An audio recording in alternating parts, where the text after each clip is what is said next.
श्री स्वामी समर्थ. स्वामी सेवा आणि अध्यात्म या चॅनेलवर आपले स्वागत आहे. स्वामी आपल्या सर्व चांगल्या इच्छा पूर्ण करत ही स्वामींच्या चरणी प्रार्थना. तर बघा, 29 जून सोमवार या दिवशी आहे वटपौर्णिमा. आपल्या हिंदू धर्मामध्ये वटपौर्णिमा या सणाला अत्यंत महत्त्व आहे. तर बघा, प्रत्येक सौभाग्यवती स्त्री या दिवशी वटपौर्णिमेचा उपवास करते आणि त्याचबरोबर आपल्या पतीला दीर्घायुष्य लाभावे आणि जन्मोजन्मी हाच पती म्हणून आपल्याला मिळावा म्हणून यासाठी हे व्रत केले जाते.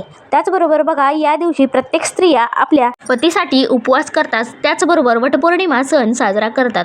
तर बघा, हा वटपौर्णिमा सण गर्भवती स्त्रियांनी कसा साजरा करावा, तसेच गर्भवती स्त्रियांनी वडाची ओटी भरावी का नाही किंवा उपवास कसा करावा याबद्दलची माहिती आपण आजच्या व्हिडिओमध्ये पाहणार आहोत.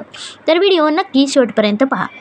यंदाची वटपौर्णिमा ही सोमवार 29 जून या दिवशी असणार आहे. तर बघा, या वटपौर्णिमा साजरा करण्याचा शुभ मुहूर्त हा सकाळी 6:30 ते दुपारी 12:30पर्यंत असणार आहे. तर बघा, गर्भवती स्त्रियांनी हा उपवास करायचा आहे. जर काही स्त्रियांना बघा मेडिकली काही इश्यू असतात किंवा जर त्यांना बेड रेस्ट सांगितलेली आहे किंवा तुमच्या डॉक्टरप्रमाणे सल्ल्याच्याप्रमाणे तुम्ही हे व्रत करू शकता. तर बघा, काही जण 3 दिवसांचा उपवास करतात किंवा काही जणी आदल्या दिवशी उपवास करतात आणि वडाला जाऊन आल्यानंतर किंवा पूजा केल्यानंतर वडाची ओटी भरल्यानंतर सौभाग्यवतींना वाण दिल्यानंतरच हे व्रत सोडले जाते. आणि तसेच काही स्त्रिया सकाळी लवकर उठून या व्रताचा संकल्प घेतात आणि वडाची पूजा झाल्यानंतर हे व्रत सोडले जाते. तर बघा, अशा प्रकारे विविध ठिकाणी विविध भागामध्ये वेगवेगळ्या पद्धतीने ही वटपौर्णिमा साजरी केली जाते. त्याचबरोबर बघा, जर काही स्त्रिया गर्भवती असतील तर अशा स्त्रियांनी डॉक्टरांच्या सल्ल्यानुसार हे व्रत करावे. आणि त्याचबरोबर बघा, काही स्त्रियांना इच्छा असते की आपण वटपौर्णिमा हे व्रत करावे.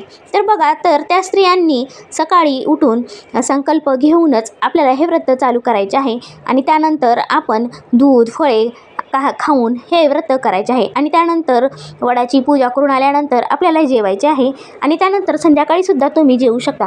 तर बघा, अशा प्रकारे गर्भवती स्त्रियांनी हा वटपौर्णिमेचा उपवास करायचा आहे. ज्या स्त्रिया 3 दिवसापासून उपवास धरतात किंवा आदल्या दिवशीपासून जर परंपरा चालत आलेली असेल आणि अशा प्रकारे जर तुम्ही उपवास करणार असाल तर अशा प्रकारचे उपवास गर्भवती स्त्रियांनी करायचे नाहीत. तुम्ही वटपौर्णिमेचा उपवास हा त्याच दिवशी पकडायचा आहे आणि पूजा झाल्यानंतर तुम्ही हा वटपौर्णिमेचा उपवास सोडायचा आहे. तर बघा, अशा प्रकारे सुद्धा तुम्ही ही वटपौर्णिमेचा उपवास करू शकता.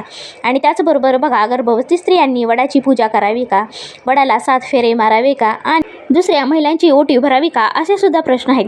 तर बघा, आपापल्या परंपरेनुसार किंवा आपापल्या भागाप्रमाणे ही वटपौर्णिमा साजरी केली जाते. आणि त्याचबरोबर बघा, गर्भवती स्त्रियांनी वडाची पूजा करू शकता आणि तुम्ही वडाला 7 फेरे देखील मारू शकता. पण बघा, जर तुमच्याकडे काही परंपरा असतील किंवा पूर्वजांकडून जर तुम्हाला काही सांगितले असेल तर त्याप्रमाणे तुम्ही करू शकता. आणि त्याचबरोबर बघा, फक्त गर्भवती स्त्रियांनी वडाची ओटी भरायची नाही किंवा ज्या आपण 5 महिलांना वाण देत असतो किंवा त्यांची ओटी भरत असतो अशा प्रकारे दुसऱ्या महिलांची आपल्याला ओटी भरायची नाही किंवा त्यांच्याकडून आपण ओटीही भरून घ्यायची नसते. म्हणूनच गर्भवती स्त्रियांनी फक्त वडाची पूजा करून हळदी कुंकू फुले वाहून अशा प्रकारे आपल्याला वडाची पूजा करायची असते, वडाला वाण द्यायचे असते. फक्त त्याची ओटी भरायची नसते किंवा दुसऱ्या महिलांकडून आपण ओटी भरून घ्यायची नसते. तर अशा प्रकारे गर्भवती स्त्रियांनी ही वटपौर्णिमा साजरी करायची आहे. तर बघा, प्रत्येक भागात वेगवेगळ्या पद्धतीनुसार आणि त्याचबरोबर आपल्या घरातल्या परंपरेनुसार ही वटपौर्णिमा साजरी केली जाते. तर बघा, अशा प्रकारे गर्भवती स्त्रियांनी फक्त सोमवारी याच दिवशी उपवास करायचा आहे आणि वडाची पूजा झाल्यानंतर आपल्याला हा उपवास सोडायचा आहे. तर बघा, ज्या महिलांना 12:30पर्यंत सुद्धा उपवास ठेवणे शक्य नाही अशा महिलांनी दूध आणि फळे खाऊन हे व्रत केले तरी चालते. आणि त्याचबरोबर गर्भवती स्त्रियांनी वडाची ओटी भरायची नाही किंवा दुसऱ्याही महिलांकडून आपली ओटी भरून घ्यायची नाही. अशा प्रकारे गर्भवती स्त्रियांनी ही वटपौर्णिमा साजरी करायची आहे. तर बघा, अशा प्रकारे ही तुम्हाला माहिती कशी वाटली हे नक्की आवर्जून सांगा आणि आपल्या चॅनेलला सबस्क्राईब करा. श्री स्वामी समर्थ.